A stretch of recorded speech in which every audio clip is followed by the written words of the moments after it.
If you want a compact autofocus lens with great image quality that doesn't break the bank, then the Viltrox AF 20mm f2.8 FE might be exactly what you need. So I've reviewed a lot of lenses before, and often the cheaper ones have a lot of drawbacks. But on paper, this 20mm lens looks pretty good.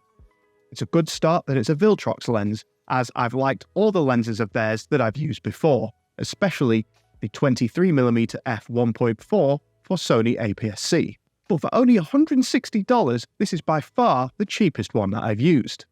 Its form factor is small and light, and its plastic finish means that it weighs just 157 grams, making it a fine choice for a compact, lightweight setup. And this lens is also pretty small at only 65mm in length. It's worth noting that on the camera's body, there is only a focus ring and no aperture ring on the body.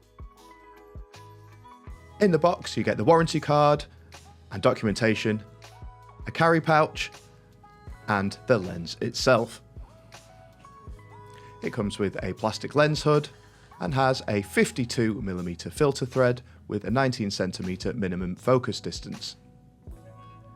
You can see it is an autofocus lens, 20mm, and it comes with a plastic petal-shaped lens hood. The lens itself is plastic and it just has a focus ring and no aperture ring on the lens. On the back you can see the electronic connections, and it has a USB-C port for firmware updates. It's a really lightweight lens made mostly of plastic, making it very, very light, and you can see here it's also very small. This is it in comparison to the Sigma 16mm f1.4, and you can see it's much smaller than that. So does this low price make the image quality bad?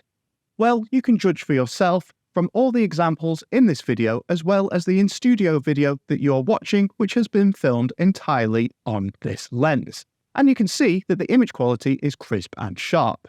The images, in fact, are very sharp, only losing a little bit of sharpness around the edges, which is fine and happens on almost all lenses, and certainly on much more expensive lenses I've tested than this. The 20mm focal length makes this a great lens for landscape photography and perhaps street photography. It's probably a little bit too wide angle for portrait photography in my opinion, though certainly not completely unsuited for something much more close up. Now this is a full frame lens, but if you wanted to use it with an APS-C camera, its effective focal length is 30mm. So a bit tighter than 20mm and worth keeping in mind. The minimum focus distance on this lens is 19cm, which isn't that close, making this not really the type of lens that you want for macro photography.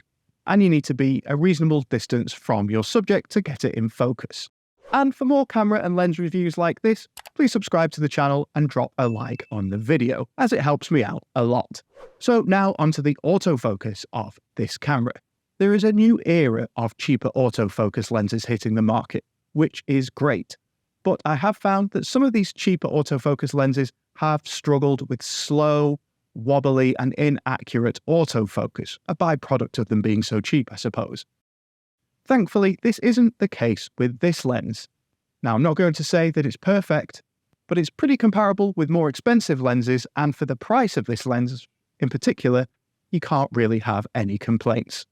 So another thing worth bearing in mind that this lens doesn't have stabilization built in. So you'll be relying on either your camera's stabilization or using a gimbal to reduce shake, especially on video. And talking of video, the video performance of this lens is quite good.